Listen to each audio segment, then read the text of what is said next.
Hello everyone, welcome back to my YouTube channel. ಎಲ್ಲರೂ ಹೇಗಿದ್ದೀರಾ? I hope ಎಲ್ಲರೂ ಚೆನ್ನಾಗಿದ್ದೀರಾ ಅಂತ ಅಂದ್ಕೊಂಡು ಈ ವಿಡಿಯೋ ಸ್ಟಾರ್ಟ್ ಮಾಡ್ತಾ ಇದ್ದೀನಿ. ಇವತ್ತು ನಾನು ಮಾರ್ನಿಂಗ್ ಬೇಗ ಎಲ್ಲ ಕೆಲಸ ಮುಗಿಸ್ಕೊಂಡು ಮಾರ್ನಿಂಗ್ ನಾನು ಬ್ಲೂ ಟೀ ಮಾಡ್ಕೊಳ್ತೀನಿ. ಶಂಕುಪುಷ್ಪ ಫ್ಲವರ್ಸಿಂದ ಬ್ಲೂ ಟೀ ಮಾಡೋದು. ಈ ರೆಸಿಪಿ ಬೇಕು ಅಂದರೆ ಯಾರಿಗಾದರೂ ಕಮೆಂಟ್ ಮಾಡಿ, ಹೇಗೆ ಮಾಡೋದು ಅಂತ ತೋರಿಸ್ಕೊಡ್ತೀನಿ. ಮತ್ತು ಏನೇನು ಹಾಕೊಂಡು ಕುಡಿಬೇಕು, ಏನೇನು ಹಾಕೊಂಡು ಮಾಡ್ಕೊಬೇಕು ಅನ್ನೋದನ್ನ ಹೇಳ್ತೀನಿ. ಹಾಗೆಯೇ ಇವತ್ತು ಬ್ರೇಕ್ಫಾಸ್ಟ್ಗೆ ಪಪ್ಪಾಯ, ಒಂದು ಸ್ವಲ್ಪ ಬೀಟ್ರೋಟು, ಬೇಯಿಸಿರೋವಂಥ ಬೀಟ್ರೋಟಿನೇ, ಮತ್ತು ಪೊಂಗಲ್ಲು ಮಾಡ್ಕೊಂಡಿದ್ದೆ ಟಿಫನ್ಗೆ. ಟಿಫನ್ ಆದಮೇಲೆ ಸಾಂಬಾರು ಮಾಡ್ತಾಯಿದ್ದೀನಿ. ನಿಮಗೆ ಈ ರೆಸಿಪಿ ತೋರಿಸ್ತಾ ಇದ್ದೀನಿ ಯಾವ ಥರ ಮಾಡೋದು ಅಂದ್ಬಿಟ್ಟು. ಪಡವಲಕಾಯಿ ಸಾಂಬಾರು. ಫಸ್ಟಿಗೆ 1 ಸ್ಪೂನು ಜೀರಿಗೆ, ಒಂದು ಆನಿಯನ್ನು, ಸ್ವಲ್ಪ ಬೆಳ್ಳುಳ್ಳಿ ಮತ್ತು ಅಚ್ಚ ಖಾರದ ಪುಡಿ, 1 ಸ್ಪೂನ್ ಅಚ್ಚ ಖಾರದ ಪುಡಿ, 2 ರಿಂದ 3 ಸ್ಪೂನ್ ಧನಿಯಾ ಪುಡಿ, ಇಷ್ಟು ಸೇರಿಸ್ಬಿಟ್ಟು ಸ್ವಲ್ಪ ನೀರು ಸೇರಿಸ್ಕೊಂಡು ಗ್ರೈಂಡ್ ಮಾಡ್ಕೊಳ್ಳೋಣ. ಆ ಸಾಂಬಾರಿಗೆ ಮಸಾಲೆ ರುಬ್ಕೊಬೇಕು ಫಸ್ಟಿಗೆ ಈ ಥರ. ಇದಕ್ಕೆ ಯಾವುದೇ ರೀತಿ ಕಾಯಿ ಹಾಕಿಲ್ಲ. ನೆಕ್ಸ್ಟ್ ಕಾಯಿ ಹಾಕಬೇಕು, ಅದು ಬೇರೆ ರುಬ್ಬಬೇಕು.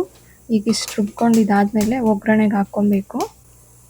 ಸ್ವಲ್ಪ ಎಣ್ಣೆ ಮತ್ತು ಸಾಸಿವೆ, ಕರ್ಬೇವಿನ ಸೊಪ್ಪು. ಇದಕ್ಕೆ ಬೇಕಾದರೆ ಬೆಳ್ಳುಳ್ಳಿ ಕೂಡ ಸೇರಿಸ್ಕೊಬೋದು. ಕೆಲವ್ರಿಗೆ ಬಾಯಿಗೆ ಸಿಗುತ್ತೆ, ಇಷ್ಟ ಆಗಲ್ಲ ಅಂತ ಹೇಳ್ತಾರೆ. ಅವ್ರು ಸೇರಿಸ್ಕೊಂಡ್ರೆ ಸ್ಕಿಪ್ ಮಾಡ್ಬೋದು, ಸೇರಿಸ್ಕೊಂಡಿದ್ರು ನಡೆಯುತ್ತೆ. ನಾನೇನಿದು ಸೇರಿಸ್ಕೊಂಡಿಲ್ಲ.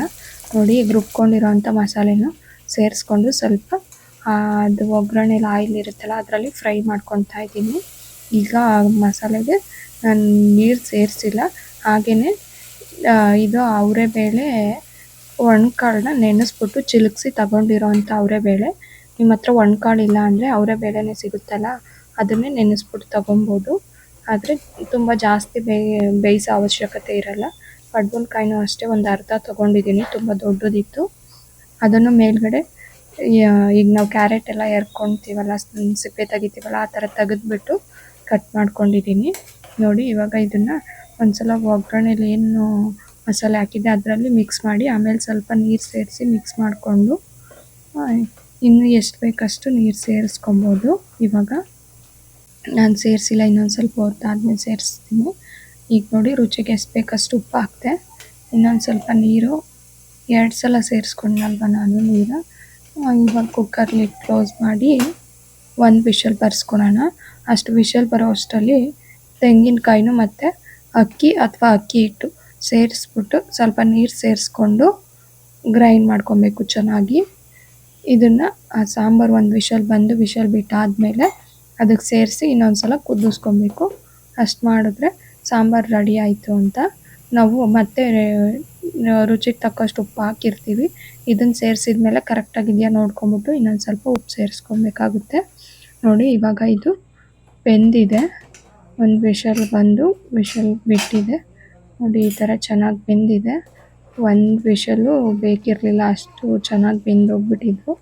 ನೋಡಿ, ಈಗ ಇದನ್ನು ಸೇರಿಸ್ಬಿಟ್ಟು ಒಂದು ಕುದಿ ಬರ್ಸ್ಕೊಳ್ಳೋಣ. ಅದಕ್ಕೆ ಏನು ಅಂಟ್ಕೊಂಡಿತ್ತು ಅದಕ್ಕೂ ನೀರು ಸೇರಿಸ್ಕೊಂಡಿದ್ದೀನಿ. ನಿಮಗೆ ತುಂಬ ತೆಳುವಾಗಿ ಬೇಡ, ಗಟ್ಟಿಗೆ ಬೇಕು ಅಂದರೆ ಗಟ್ಟಿಗೂ ಮಾಡ್ಕೊಬೋದು, ತೆಳುವಾಗೂ ಮಾಡ್ಕೊಬೋದು. ಲಾಸ್ಟಲ್ಲಿ ಸ್ವಲ್ಪ ಕೊತ್ತಂಬರಿ ಸೇರಿಸ್ಕೊತಿದ್ದೀನಿ. ಈ ಥರ ಕೊತ್ತಂಬರಿ ಸೇರಿಸ್ಕೊಳೋದ್ರಿಂದ ಟೇಸ್ಟ್ ತುಂಬ ಚೆನ್ನಾಗಿರುತ್ತೆ ಲಾಸ್ಟಲ್ಲಿ.